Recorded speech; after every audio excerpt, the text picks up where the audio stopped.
News 24/7 Bangla TV.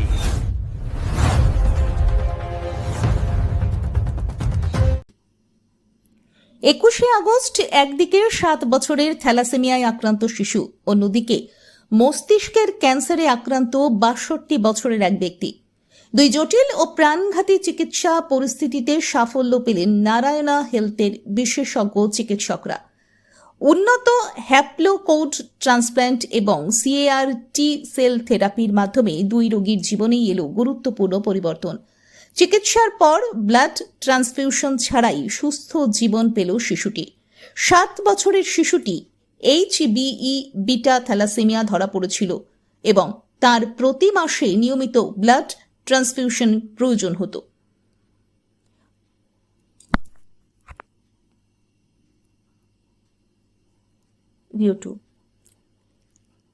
অন্যদিকে 62 বছর বয়সী পুরুষ রোগীর ক্ষেত্রে সিএআর টি সেল থেরাপির পর মস্তিষ্কের ক্যান্সার সম্পূর্ণ অদৃশ্য হয়ে যায়।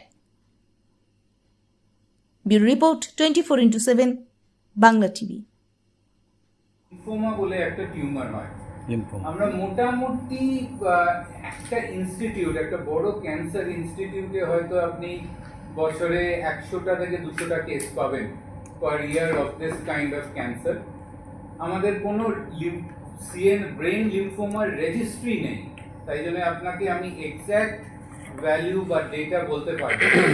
কিন্তু আমরা on average primary CNS we have lots of NGO supports and all that for thalassemia patients and transplantation.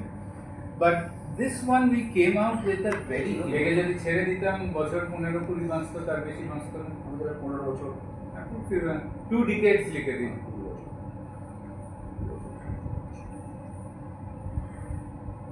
এখন মোটামুটি সুস্থ আছে। বাচ্চাটা সম্বন্ধে যদি কিছু বলেন তো, বাংলাদেশ থেকে যে বাচ্চাটা এসেছিল। বাচ্চাটা বলবো যে দুটো জিনিস, একটা খুব ইম্পর্টেন্ট জিনিস যেটা জানতে হবে যে ট্রাস্ট।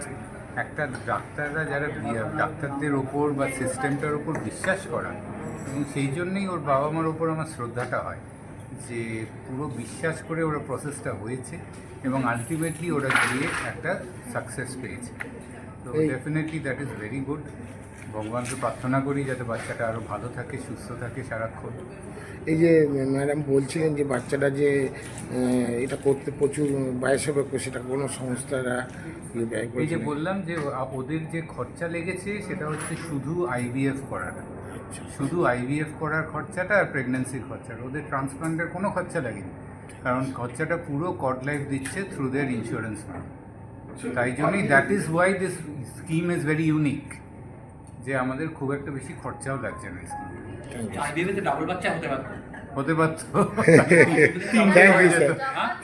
নামটা আজকে হলো, বাচ্চাটা যে বাংলাদেশ থেকে এসেছিল, যে তার সম্বন্ধে যদি কিছু বলেন তো। এই মন ট্রান্সফার করে বাচ্চাটাকে যে ভ্রূণ দিয়ে যে নতুন একটা বাচ্চার জন্ম দেয়, সেটা সম্বন্ধে যদি কিছু বলেন। যেটা নিয়ে কথা হচ্ছিল সেটা হচ্ছে সেভ দ্য সিবলিং, মানে থ্যালাসেমিয়া বাচ্চা, এটা নিয়ে কথা হচ্ছিল। এই থ্যালাসেমিয়া পেশেন্টের ক্ষেত্রে একটা অ্যালোজেনিক স্টেম সেল ট্রান্সপ্ল্যান্ট করা হয় এবং সেক্ষেত্রে একটা সেভ দ্য সিবলিং মানে একটা সেকেন্ড দিদি এখানে তৈরি করা হয়, যেটা নর্মাল, তার থেকে সেলটা নিয়ে এই অ্যালোজেনিক স্টেম সেল ট্রান্সপ্ল্যান্ট করা হয় এবং সেক্ষেত্রে দেখা যায় যে যেটা আউটকাম সেটা অত্যন্ত ভালো হয়েছে। এক্ষেত্রে আপনার নাম? ডক্টর সায়ন ঘোষাল, আমি নারায়ণা সুপার স্পেশালিটি হসপিটালের কনসালটেন্ট হেমাটোলজিস্ট।